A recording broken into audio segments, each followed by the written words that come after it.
ao tamanho e ao nível de investigação que a CPMI está tomando. A CPMI ela foi criada para investigar os atos relacionados a 8 de janeiro.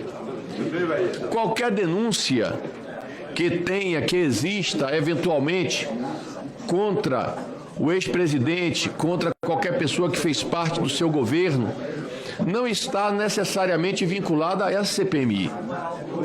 Então, quero dizer que o fato de haver depósitos em conta de A, de B ou de C, se algum outro parlamentar achar que deve fazer uma outra CPMI para investigar eventuais atos de corrupção, de pedra preciosa e etc., é direito dos parlamentares.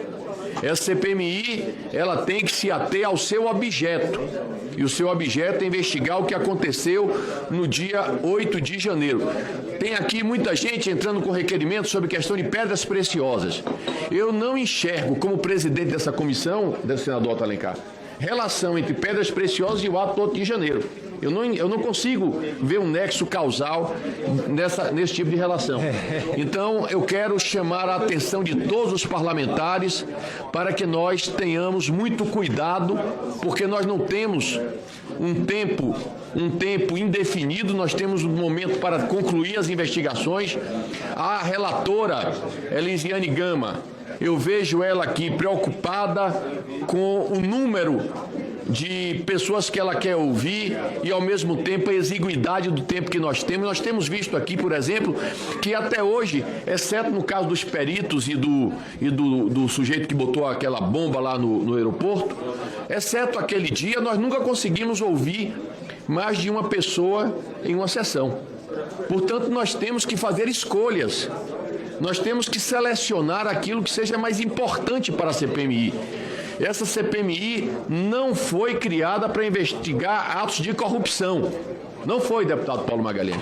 O propósito dessa CPI é investigar o que aconteceu no dia 8 de janeiro. Com a questão de ordem, deputado Jandira Fegali, em seguida eu vou mandar entrar o depoente.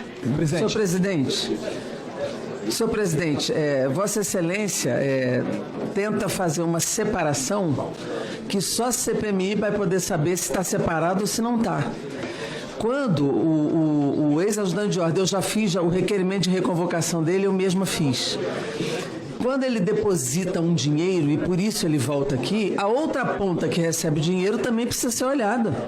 Se ele deposita 60 mil na conta de Michele Bolsonaro ou 750 mil, como está na denúncia da imprensa, e nós temos que averiguar a circulação desse recurso, porque faz parte do plano de trabalho da CPMI o financiamento.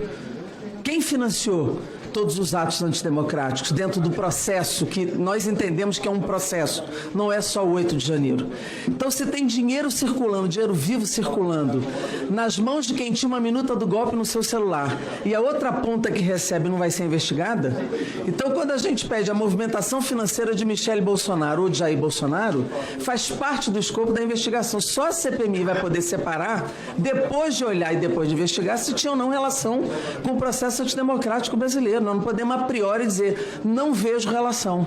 A CPI tem que investigar. Por isso, eu também, a questão de ordem, por isso eu também solicito que seja colocado em pauta o Dino vem quando, presidente? Deputado, a deputada está fazendo sua questão de ordem. Ela está querendo, ela está defendendo. Qual é o artigo, presidente? Ela está fazendo a questão de ordem, porque a questão de ordem diz respeito ao andamento dos trabalhos, deputado. Então, tenha paciência, eu estou conduzindo aqui a questão. Eu vou me inscrever, Deixe que eu respondo. Olha, eu quero dizer o seguinte: a deputada Jandira vai concluir a fala dela. Eu vou me inscrever daí. Eu não vou conceder mais questão de ordem, além do deputado Eduardo Bolsonaro, que veio aqui e, como já tinham duas questões de ordem, eu vou conceder e vou chamar o depoente. Pois não, conclua, deputado. A conclusão pela ordem, presidente, dos procedimentos aqui da CPMI, que a gente, além de colocar em pauta a reconvocação do Mauro Cid, coloque em pauta, pelo menos, o relatório de movimentação financeira de Michele e Jair Bolsonaro. É isso que eu quero pedir. Questão de ordem, deputado Flávio Bolsonaro. Em seguida, vamos chamar o depoente. Eduardo. Perdão. Eu também tenho um irmão e todo mundo me chama de Roberto, chama ele de Arthur, então essa coisa é como quando dois irmãos são unidos, como todos nós desejamos que sejam sempre. Você está profetizando, talvez. Mas, senhor presidente, a questão de ordem que eu trago aqui, ela é séria. Ela não é sobre joias de R$400, não.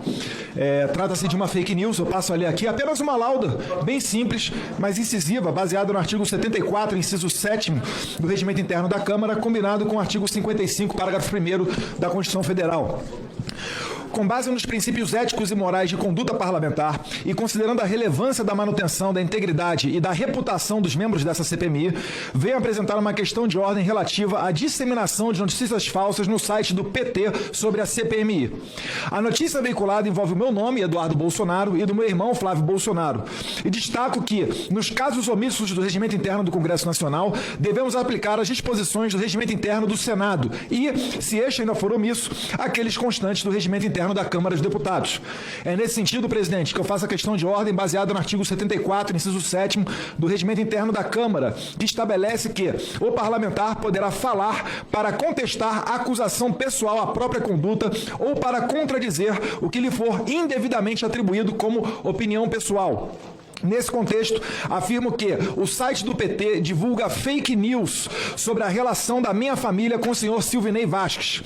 O texto constante do site www.cpmidogolpe.pt.org.br traz a seguinte notícia, abre aspas, Silvinei Vasques cresceu dentro da PRF durante o governo Bolsonaro.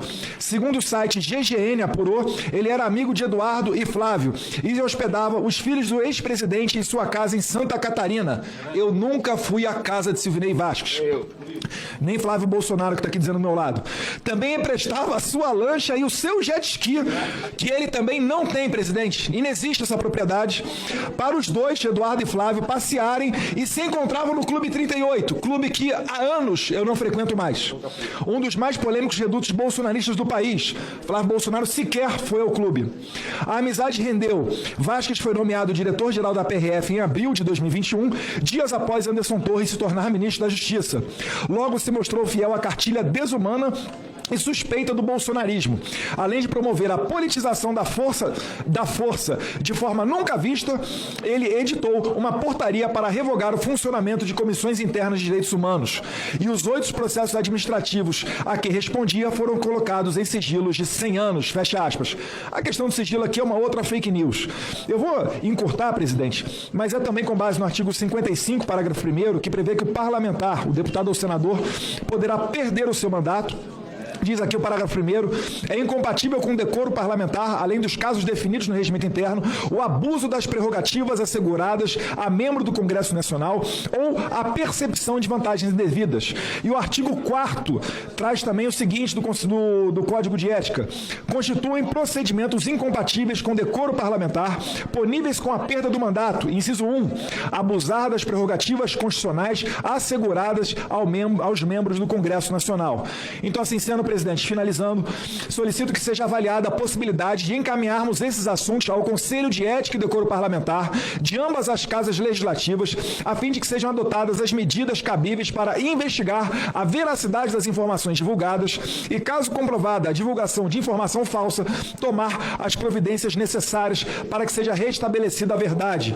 Por último, ressalto a importância de se preservar a credibilidade e o respeito mútuo entre os membros dessa casa, bem como a necessidade de combater a disseminação de informações enganosas que possam prejudicar o bom andamento dos trabalhos legislativos e a imagem do parlamento perante a sociedade. Essa é a minha questão de ordem, senhor presidente. Não pode se dar a oportunidade de que o PT se aproveite das armas da democracia para atacar a verdade e disseminar essas notícias sem que passem de maneira impune pelo julgo dessa casa. Muito obrigado. De outras questões, como deve se portar o GSI diante das ameaças de terrorismo? O senhor participou da elaboração do decreto?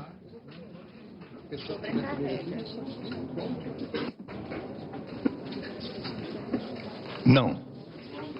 Bom, mas foi feito pelo seu grupo de transição durante o governo. Portanto, grupo de transição esse que o senhor participou. Está aqui o seu nome no grupo. Bom, então vamos confrontar a documentação depois. Mas, de qualquer forma, participando da elaboração do decreto ou não, o fato é que este decreto define, e eu vou ler aqui, da seguinte forma. Atribuições do GSI. realizar o acompanhamento de assuntos pertinentes ao terrorismo e as ações destinadas à sua prevenção e sua neutralização e intercambiar subsídios para